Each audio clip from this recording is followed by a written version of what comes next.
Hey my friends, it's your friend Kevin. Welcome. Let's get right to today's Divine Daily Blast, shall we?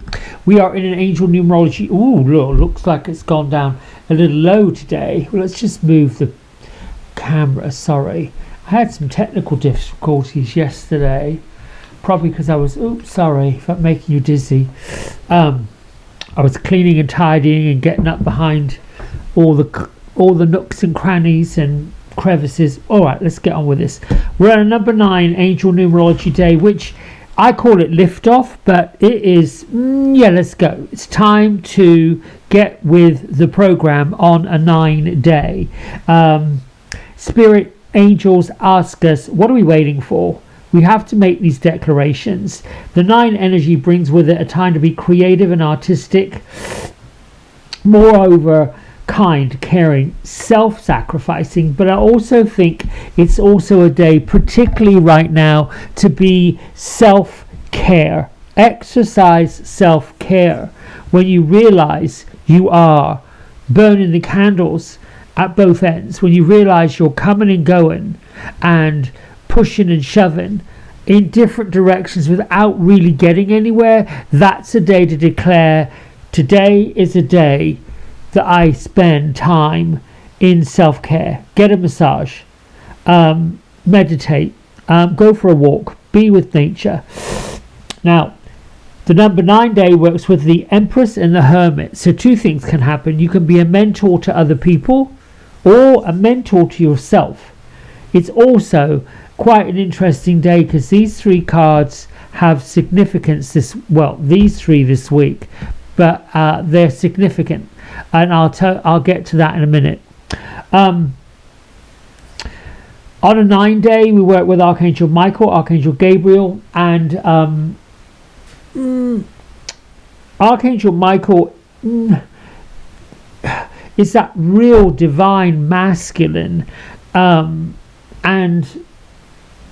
Archangel Gabriel is the one who sort of orchestrates or steers the ship, if you will, gives us a grounding point with which to make these great declarations and these announcements. All right, let's move on to what's going on with the planets. The moon has moved into the sign of Gemini. Now, Gemini is ruled by Mercury, which right now is retrograde. Some folks tend to make a big deal about Mercury retrograde. Well, Saturn is also in its sort of retrograde or stationary pattern too. When these things happen, it doesn't mean that everything's going to be all over the place. I think people have got in the habit of thinking that Mercury retrograde creates issues. It doesn't at all, at least doesn't for me. I don't know that there's any real tangible data that says when Mercury's retrograde everything goes wrong. It isn't the greatest time to enter into hard contractual plans, but that's not because they'll go wrong. It's likely because other plans are being laid out, and this is just a holding pattern. This is just a review. Take a look, see if you can go back through some details before signing on the dotted line. That's all that means, and I don't know that that's such a bad thing. So the moon in changeable Gemini is having a little bit of a kiki with the nonsense of Uranus. I say nonsense because Uranus is the planet of mischief and chaos. Can be fun if you can work with mischief and chaos and have a giggle with it. Don't be surprised if you start feeling emotional. Be careful of your volatility today too. If you find yourself having these flashes or tempers or things becoming reactive, be careful. Just settle down. Really, truly, have a little chit chat with yourself. Don't believe everything you hear, and really pay attention to what you're feeling. What's going on?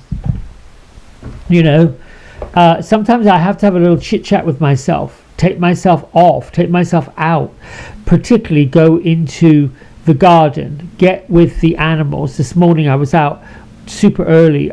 I have a sleep pattern which is a little nocturnal, and at the at the driveway, my little Kit Kat Chloe was coming down the drive, making quite a fuss. She wanted her breakfast, but then she also wanted to visit. She was wrapping herself in and around my legs. It's like, I got to go in, I got to get the dog bowls up, I got to go upstairs, I got to do all the things I got to do. Now this is way early, and then I've just had a really delicious couple of hour meditation. It was just wonderful. Went on all kinds of trips. I digress. My isms, let's get on with that. I am tending to the garden of importance. What is important to you? Who is important to you? And that could be health, it could be well-being, it could be rest, it could be relaxation, and it could be creativity. You could be wanting to get into all sorts of something if that's important. I am filled with the light and love of divine consciousness, and I am blessed. This statement right here, when I pulled it from my pile of isms, just brought me right down into the seat. The universe adores me. Here's what I've got to say about that. The universe would not have created you. We don't create things we don't adore. We create things that we adore. We create things that we like. We create things that we love. That's what the universe did when the universe created you, me, us, and put us on this planet together. Now, message from Archangel Azrael. I am the healer of sorrows and loss.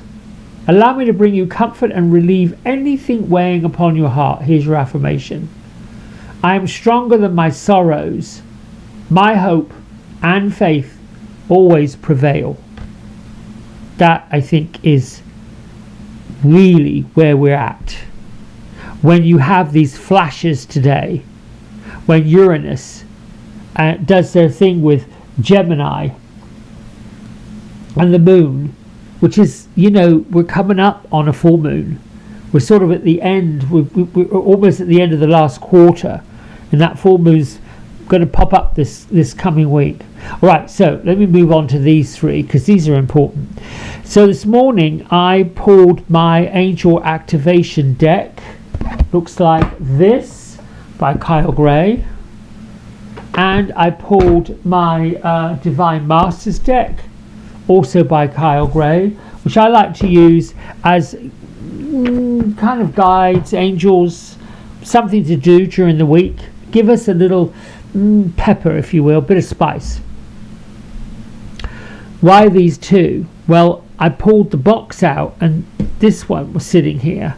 I'm thinking, well, should I shuffle it? The answer was no. When I turned the deck over, she showed up. I'm like, okay, well, what is this? Well, this is the Water Guardian. And this one is your guardian angel.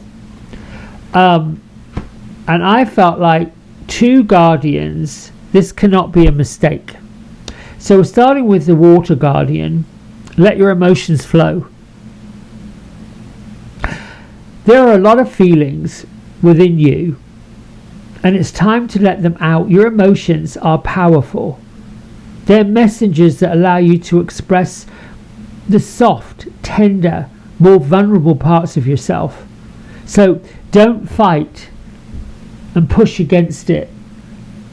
Revealing what your vulnerabilities and revealing your emotions and revealing how you really feel is a natural part of who you are. You're revealing your beauty, you're revealing your gifts, you're allowing others to see you, to feel you, and you're giving them permission to share their own feelings, their own emotions. So your activation message from the Water Guardian is this.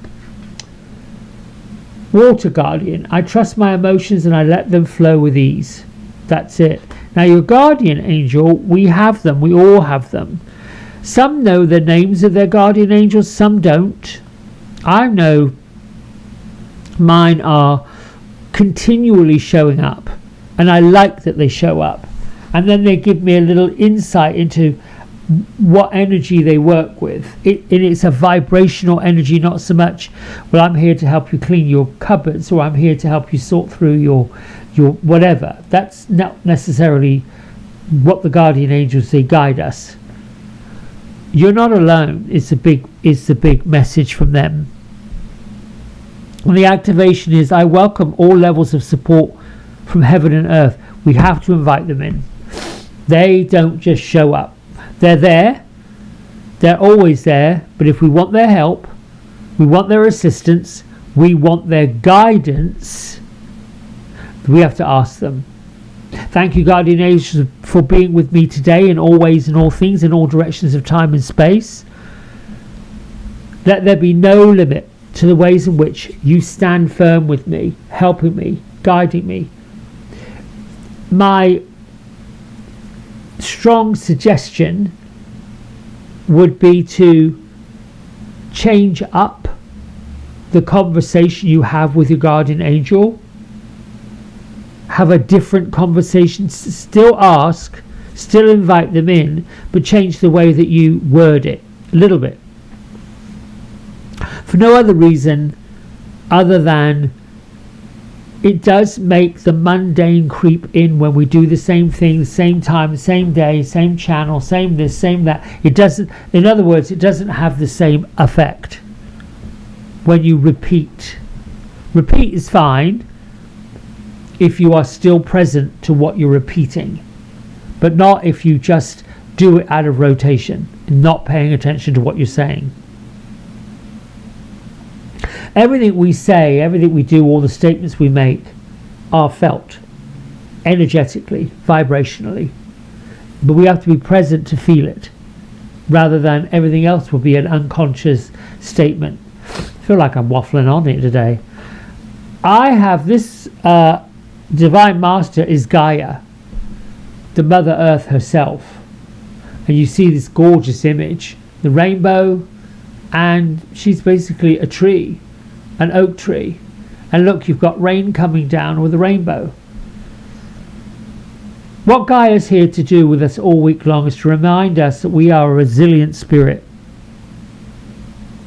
Stay connected, stay rooted, and trust in faith. Trust in all of this. You can make your declaration. I creatively trust a loving universe to guide me throughout my day. Done. Different way of saying it. Now I'm choosing to use Archangel Michael's Sword of Light Oracle. I got nothing against the fairies. I love the fairies and I like the blessings. But sometimes you want a little bit of oomph in your day. So let's see what Archangel Michael has to say or has to offer. Here we go. Oop, I'm going to pull that card.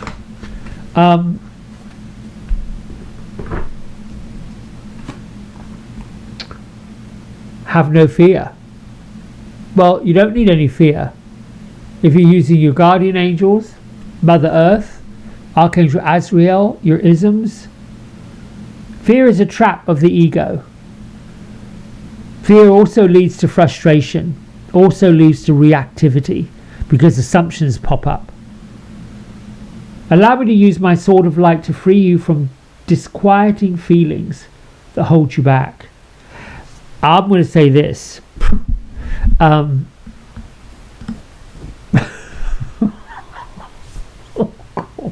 There's a lot of disquieting feelings that are going on, and I don't want to take away any drama, any tragedy that happened, but there's a lot coming at us. It's sometimes feels overwhelming, no matter which way you turn. Human experiences are going through what I call the ringer, and I like to look at society, consciousness. There's an uprising of equality that's happening, but for the uprising of love, peace, feel good stuff, that equality to take shape, which it is already. It's already happening. The control and those that don't want to line up with it, who aren't interested in it, has to fall away. And in there is these disruptions. For the longest time, I thought that by ignoring things, not paying attention, not switching on, not investing, meant I was being self-centered and selfish. No. I was just choosing to look at things in a little bit of a different way. Be curious. That's what took me out of judgment. It took me out of making any kind of polarizing decision about something. It just kept me curious. And hand on heart, using terms like "that's interesting" or never thought of it that way, it may take a minute for that to land, particularly if someone's giving me a polarizing argument. And I meet people all the time who are loaded with stuff. Sometimes their stuff reminds me of a pinball machine. You pull the handle and ping, that ball goes flying all over the place, making all kinds of noises. And inwardly I'm giggling, outwardly I'm thinking, I don't know quite what to do with that. There you go. Alright, I feel like I'm waffling on, and I am a little bit. I'll be back later on today with the navigation for the week ahead, including the full moon energies and where that's going. And until then, thanks so much for all you do, for listening to me waffling on like this. I love you, I care about you, and we will talk soon. Alright, bye for now.